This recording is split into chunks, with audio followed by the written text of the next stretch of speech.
भएन कहिलेदेखि भयो यस्तो मलाई आधी रातैमा हिजो आजको कुराले सताइरहन्छ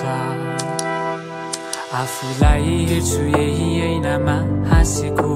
रुँदै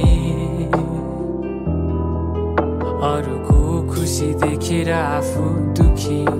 हुँदै सासै फेर्ने गाह्रो आत्तिँदै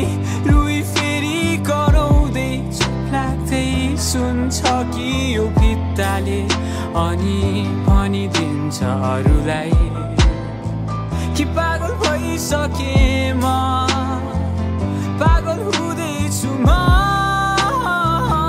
अँध्यारो कोठामै हाँसिरहँदैछु म नाचिरहे अँध्यारो यो अँध्यारो कोठामा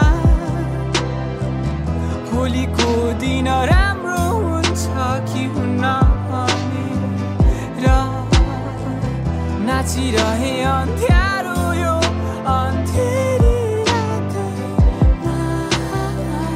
राम्रो क्षण खोजिरहे पुरानै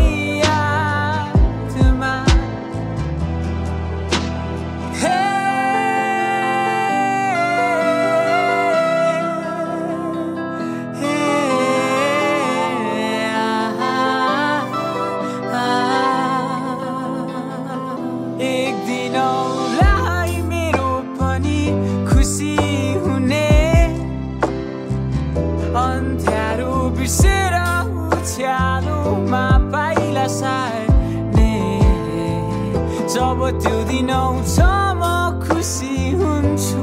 आफ्नै संसारमै हराउँछु ऐना हेरी आफ्ना चम्किला आँखा म खुसी हुन्छु होला है सासै फेर्ने गाह्रो